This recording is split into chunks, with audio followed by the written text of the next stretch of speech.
WhatsApp बच्चा party, this is Ankit from Eco सीखो।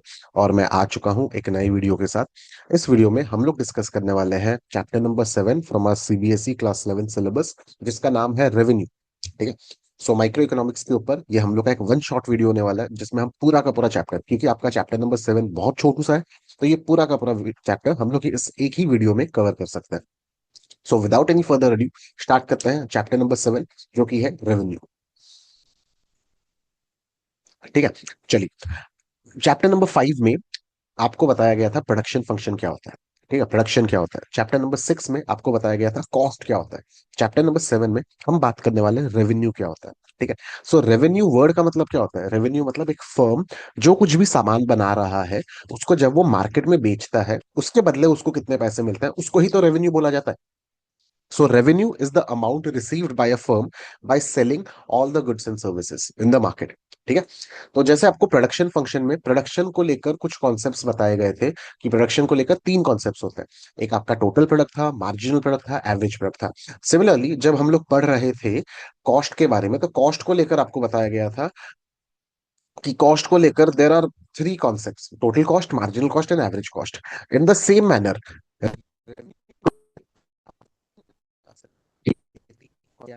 होता है आपका टोटल रेवेन्यू, दूसरा होता है आप लोग का एवरेज रेवेन्यू, एंड तीसरा होता है हम लोग का मार्जिनल रेवेन्यू। ठीक है। तो सबसे पहले स्टार्ट करते हैं डिस्कशन टोटल रेवेन्यू के साथ। टोटल रेवेन्यू सर आप कैसे डिफाइन करेंगे। टोटल रेवेन्यू बच्चा is the total received, that is received by a firm by selling all the goods and services. Total revenue, total में जितना भी सामान मेरे पास है सबको बेच के मेरे को कितना रेवेन्यू मिल रहा है, उसी को तो मैं टोटल रेवेन्यू बोलूंगा। ठीक है।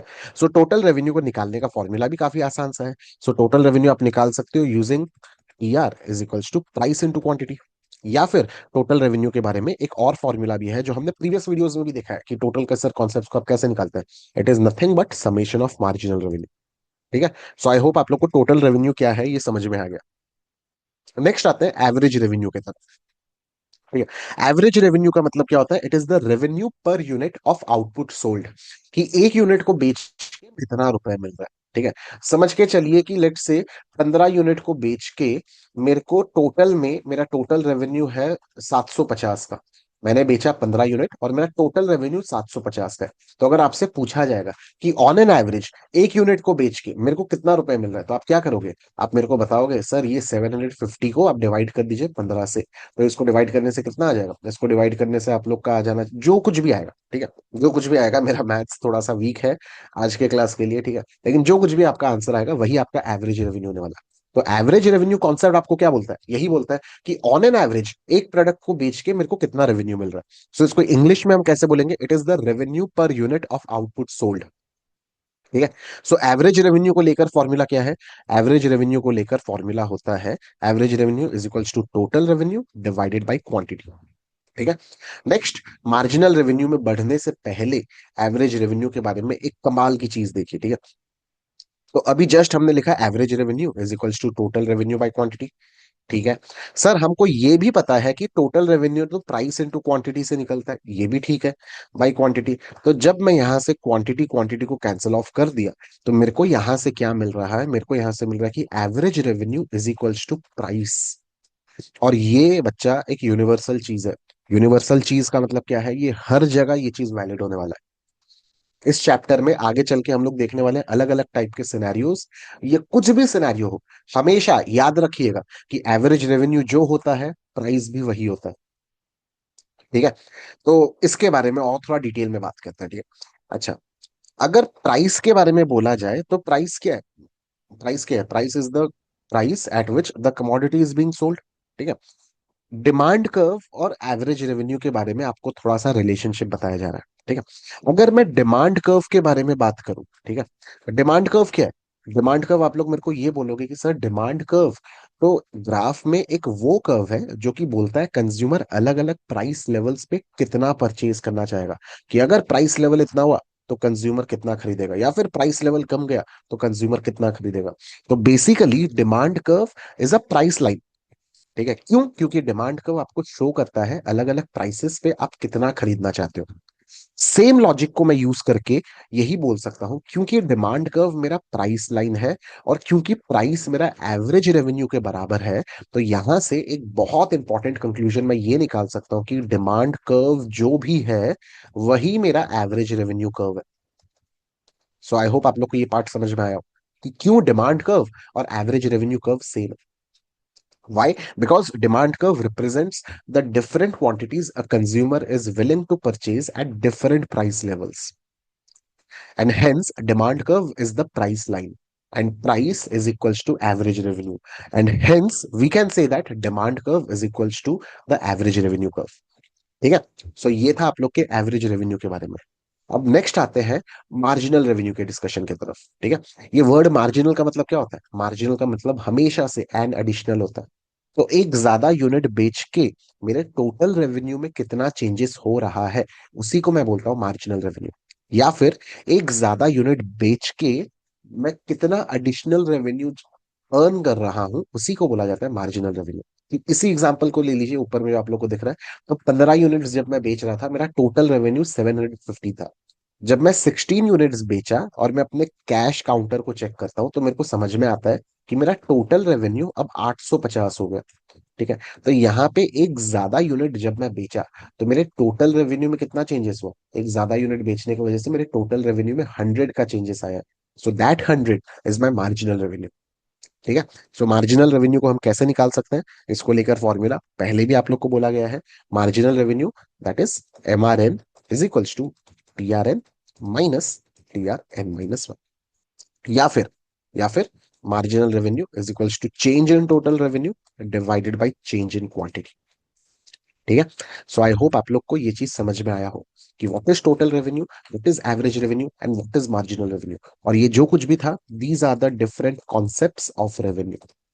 ठीक है, तो चलिए आगे बढ़ते हैं इसी चैप्टर में। अब नेक्स्ट हम लोग डिस्कस करने वाले हैं कि सर ये जो अलग अलग टाइप के कॉन्सेप्ट्स है ना, total revenue, average revenue and marginal revenue, ये तीनों के बीच में रिलेशनशिप क्या है। ठीक है, सो ये तीन अलग अलग कॉन्सेप्ट्स के बीच में हम लोग अब रिलेशनशिप को एस्टैब्लिश करने वाला है।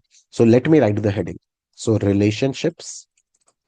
Relationship between revenue concepts. ठीक है, सो बच्चा ये जो रिलेशनशिप है ना, ये आप लोग को मैं तीन अलग अलग सिनेरियो में बोलने वाला हूं। ठीक है, तो इसको एक प्रॉपर हम लोग लाइन वगैरह सब बना देते हैं। ठीक है, पूरा डिसेंट सा एक बनाते हैं, चलिए। सो ये दे देते हैं हम लोग फॉर द फर्स्ट पार्ट। ठीक है, इतना ज्यादा नहीं देने से भी हुआ रहता है ना। चलिए ये दे देते हैं फॉर द फर्स्ट पार्ट। ये वाला स्पेस दे देते हैं फॉर द सेकंड पार्ट, और वो हो जाएगा हमारा थर्ड पार्ट। ठीक है, तो सबसे पहला सिनेरियो जो हम लोग देखने वाले हैं, उसको परफेक्ट कंपटीशन बोला जाता है। दूसरा सिनेरियो जो हम लोग देखने वाले हैं, उसको इम्परफेक्ट कंपटीशन बोला जाता है। और तीसरा सिनेरियो जो हम लोग देखने वाले हैं, इसका एज सच कुछ नाम नहीं है, लेकिन मैं इसको जनरलाइज्ड सिचुएशन बोलने वाला हूं। ठीक है, अब सर ये परफेक्ट कंपटीशन क्या होता है, इम्परफेक्ट कंपटीशन क्या होता है, जनरलाइज्ड सिचुएशन क्या होता है, कुछ भी मेरे पल्ले नहीं आ रहा, सब कुछ सर के ऊपर से जा रहा है। ठीक है, तो हम लोग देख रहे हैं कॉस्ट रेवेन्यू कॉन्सेप्ट्स के बीच में रिलेशन, मतलब total revenue, average revenue and marginal revenue, ये जो तीन टाइप के रेवेन्यूज है ना, इसके बीच में रिलेशनशिप। सबसे पहले वाली situation that is perfect competition में आप ये अज्यूम करके चलते हो कि प्राइसेस आर कांस्टेंट। अब इसका क्या मतलब है, प्राइसेस आर कांस्टेंट? इसका बच्चा मतलब यही है कि आप एक यूनिट खरीदिए मेरे दुकान से आके, कि आप 1000 यूनिट खरीदिए, मैं आपसे हर एक यूनिट के लिए उतना ही प्राइस चार्ज करने वाला हूँ, नो चेंज। ठीक है, परफेक्ट कंपटीशन में ये अजम्पशन है कि प्राइसेस मेरा हमेशा कांस्टेंट रहेगा, कि एक यूनिट बेच के मेरे को जितना रेवेन्यू मिलेगा, 1000 यूनिट बेच के भी मेरे को उतना ही रेवेन्यू मिलेगा, 1 लाख यूनिट बेच के भी मेरे को उतना ही रेवेन्यू मिलेगा। ठीक है, मतलब शॉपकीपर के शॉप के बाहर में लिखा हुआ है नो बार्गेनिंग। ठीक है, पूरा फिक्स्ड प्राइस। इम्परफेक्ट कंपटीशन क्या सिनेरियो होता है? Prices falls with rise in output. ठीक है, सो इम्परफेक्ट कंपटीशन में हम लोग ये सोच के चलते हैं कि जैसे जैसे मेरा आउटपुट बढ़ेगा, प्राइसेस कम होगा। तो अगर मेरे दुकान में चिंटू आके एक चॉकलेट खरीदता है तो एक चॉकलेट के लिए मैं उससे 20 रुपए चार्ज करूंगा। लेकिन अगर वो बोलता है कि सर मैं आपके दुकान से 100 चॉकलेट्स खरीदूंगा, तो आप मेरे को कुछ डिस्काउंट दीजिए, क्या मैं उसको डिस्काउंट दूंगा? यस, डेफिनेटली मैं उसको डिस्काउंट दूंगा। तो यहाँ पे क्या हो रहा है, प्राइसेस फॉल कर रहा है आउटपुट जैसे जैसे बढ़ेगा। ठीक है, रेवेन्यू के बारे में बात किया जा रहा है। एंड तीसरा जो जनरलाइज्ड सिनेरियो है यहाँ पे, there is no mention about price. Price के बारे में कुछ मेंशन ही नहीं है, करके इसको एक जनरलाइज्ड सिचुएशन बोला जा रहा है, नो मेंशन अबाउट प्राइस। ठीक है, सो आई होप आप लोग को ये तीन अलग अलग सिनेरियो समझ में आ गया हो, perfect competition, imperfect competition and generalised scenario. ठीक है, परफेक्ट कंपटीशन में हम लोग अज्यूम करके चलने वाले हैं प्राइसेस है मेरे कांस्टेंट। इम्परफेक्ट कंपटीशन में हम लोग ये अज्यूम करके चलने वाले हैं कि prices falls with the rise in output. And finally generalised situation में हम लोग ये अज्यूम करके चलने वाले हैं कि प्राइसेस के बारे में तो कुछ मेंशन ही नहीं है। और प्राइसेस के बारे में अगर कुछ मेंशन नहीं है, तो हम लोग कुछ भी प्राइस चाहे तो चूज कर सकते हैं।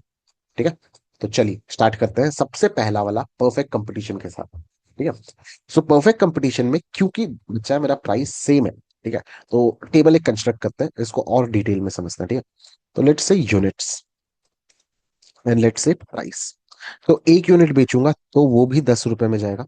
दो यूनिट बेचने से वो भी 10 रुपए के भाव में बेचने वाला हूँ। 3 यूनिट हो तब भी 10 रुपए का भाव। 4 यूनिट हो तब भी 10 रुपए का भाव। भाव या फिर प्राइस चेंज नहीं होने वाला। ठीक है, तो ये जो प्राइस है ध्यान रखिए, यही आपका एवरेज रेवेन्यू भी होता है।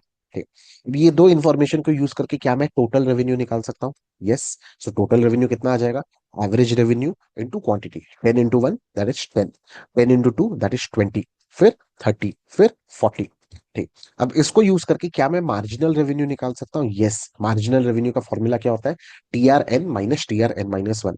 सो 10 - 0 विल गिव यू 10, फिर 20 - 10 will give you 10, 30 - 20 will give you 10, 40 - 30 will give you 10।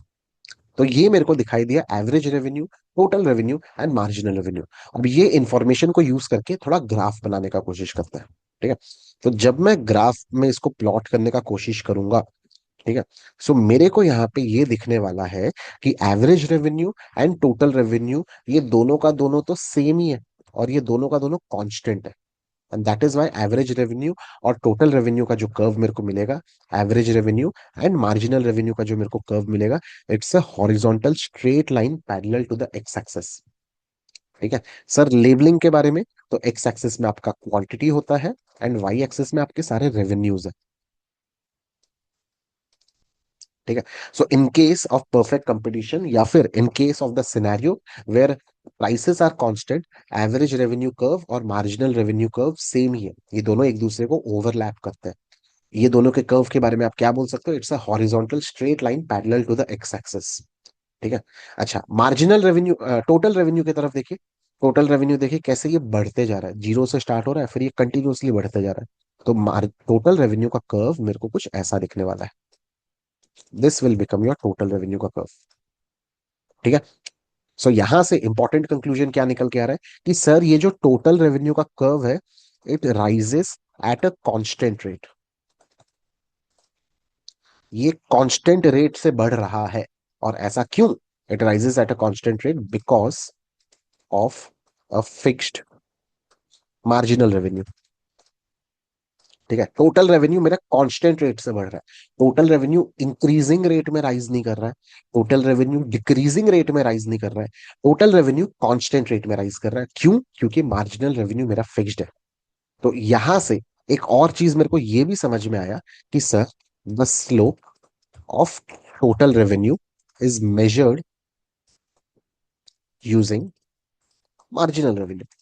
ठीक है, और ये चीज बच्चा आप लोग के लिए कुछ नया नहीं होना चाहिए। क्यों? क्योंकि जब हम लोग टोटल प्रोडक्ट पढ़ रहे थे, उस समय भी आपको बोला गया था कि टोटल प्रोडक्ट का स्लोप आप कैसे मेजर कर सकते हो? Using average product. ठीक है, सॉरी मार्जिनल प्रोडक्ट। जब टोटल कॉस्ट के बारे में आपको बताया गया था, टोटल कॉस्ट का कर्व, टोटल कॉस्ट के स्लोप को आप कैसे मेजर कर सकते हो? Using marginal cost. तो सेम लॉजिक, टोटल रेवेन्यू का कर्व के स्लोप को आप कैसे मेजर कर सकते हो? Using marginal revenue.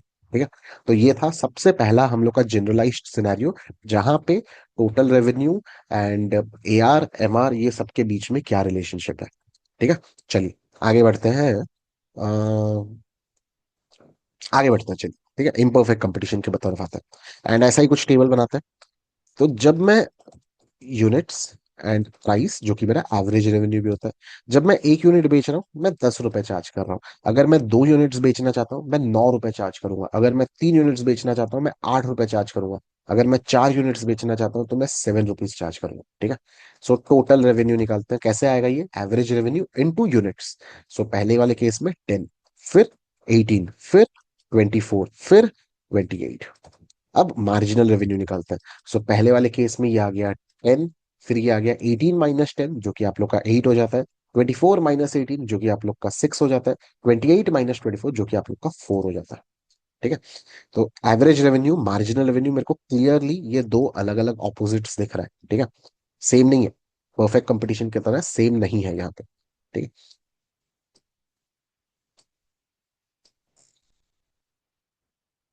ओके।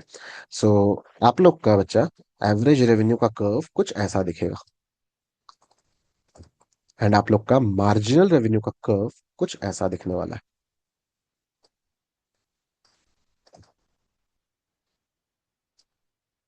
ठीक है। एवरेज रेवेन्यू फॉल होते जा रहा है। ठीक है। एवरेज रेवेन्यू प्राइस है। मार्जिनल रेवेन्यू भी फॉल होते जा रहा है, लेकिन मार्जिनल रेवेन्यू एक पॉइंट आएगा जब वो हो जाएगा जीरो। मार्जिनल रेवेन्यू एक पॉइंट आएगा जब वो हो जाएगा नेगेटिव।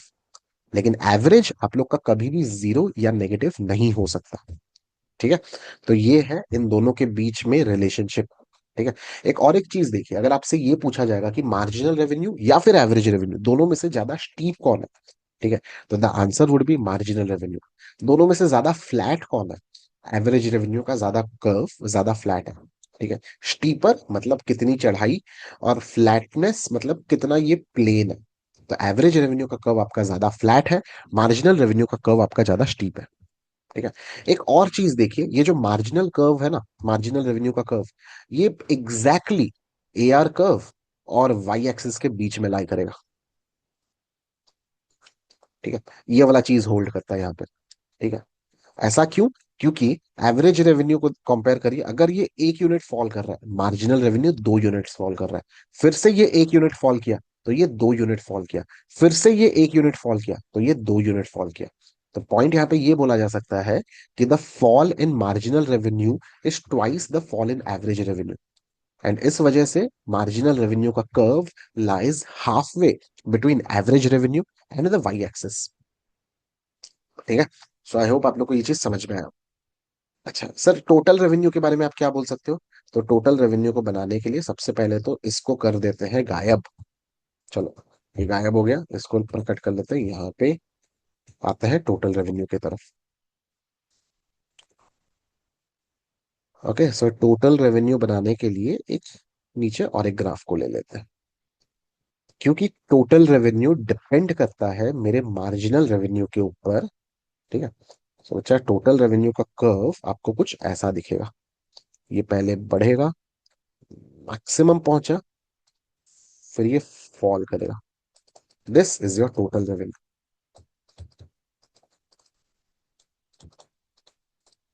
ठीक है। सो टोटल रेवेन्यू का कर्व कैसा दिख रहा है? ये एक बेल शेप्ड कर्व है। इस प्रकार के शेप को हम बेल शेप्ड बोलते हैं। ठीक है। सर, टोटल रेवेन्यू राइज क्यों कर रहा है? क्योंकि मार्जिनल रेवेन्यू पॉजिटिव है। सर, टोटल रेवेन्यू मैक्सिमम क्यों है? क्योंकि मार्जिनल रेवेन्यू जीरो है। सर, टोटल रेवेन्यू फॉल क्यों कर रहा है? क्योंकि मार्जिनल रेवेन्यू हो गया मेरा नेगेटिव। ठीक है। तो ये रिलेशनशिप बोला जा सकता है टीआर, एमआर और एआर के बारे में। in the under the imperfect competition, under the scenario when the prices fall with the rise in output। ठीक है। आते हैं तीसरे वाले सिनेरियो की तरफ, जो कि हम लोग का जनरलाइज्ड सिनेरियो है। ठीक है। जहां पे प्राइसेस के बारे में कुछ नहीं बोला है कि प्राइस फॉल कर रहा है, कि प्राइस कांस्टेंट है, कि राइज कर रहा है, नथिंग हैज बीन मेंशन्ड। ठीक है। तो इस सिनेरियो में मैं क्या करूंगा, सबसे पहले तो मैं एआर का कर्व बना दूंगा जो कि कुछ बेल शेप्ड में रहेगा। ठीक है। ये आप लोग को बोला जा रहा है सो दैट आप लोग एग्जाम में भी इसको परफेक्टली बना पाए। ठीक है। चलो, स्क्रीन नहीं दिख रहा होगा तो इसको ऐसे कर लेते हैं। ठीक है। नेक्स्ट मैं क्या करूंगा, जानबूझ के एमआर का कर्व बनाऊंगा जो कि इसके,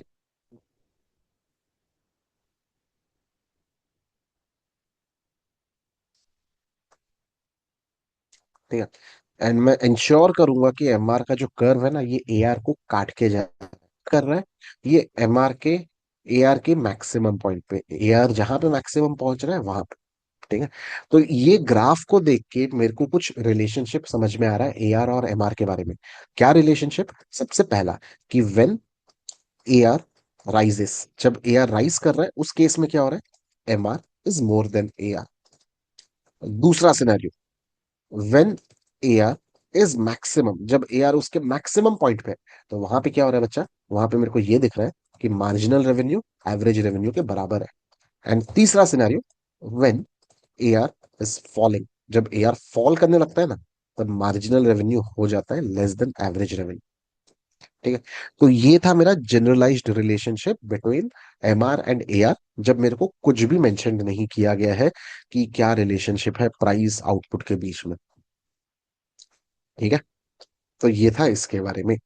अब एक लास्ट पॉइंट आता है, वापस से परफेक्ट कंपटीशन की तरफ आता है। एंड यहाँ पे हम लोग देखते हैं कि what is the relationship between T R and the price line.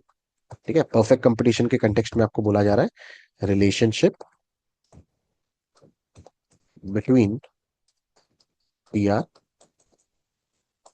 And price line, और ये कहाँ आपको बोला जा रहा है, परफेक्ट कंपटीशन के कंटेक्स्ट में बोला जा रहा है। ठीक है। सो प्राइस लाइन जो है वही आपका एवरेज रेवेन्यू कर्व है, वही आपका मार्जिनल रेवेन्यू कर्व है। ठीक है। सो ये रहा आप लोग का प्राइस लाइन, जो कि एवरेज रेवेन्यू का कर्व है या फिर मार्जिनल रेवेन्यू का कर्व है। ठीक है। लेट्स से किसी सज्जन इंसान को जानना है कि सर जब क्वांटिटी आपका 10 यूनिट्स होगा उस केस में आपका टोटल रेवेन्यू कितना है। ठीक है। एंड प्राइस लेवल 15 का। ठीक है। सो मैं क्या करूंगा बच्चा, यहाँ पे मैं ये जो 10 का यूनिट है ना, इससे मैं एक रेक्टेंगल बनाऊंगा, और ये जो एरिया है रेक्टेंगल का, this area is my total revenue. तो मैं बोलना क्या चाहता हूं, मैं यहाँ पे ये बोलना चाहता हूँ बच्चा, the area under the price line और the area under the average revenue curve और the area under the marginal revenue curve और the area under the demand curve is your total revenue. ठीक है। Area under the price line is the total revenue. ठीक है। तो इतना ही था आप लोग के चैप्टर नंबर 7 रेवेन्यू में डिस्कशन। आई होप आप लोग को ये वीडियो काफी अच्छा लगा हो, काफी इंफॉर्मेटिव लगा हो। सो इसको अपने ज्यादा से ज्यादा दोस्तों के साथ शेयर करिए, लाइक करिए, कमेंट करिए। ठीक है। मैं आप लोग से मिलने वाला हूँ दूसरे वीडियो में, तब तक के लिए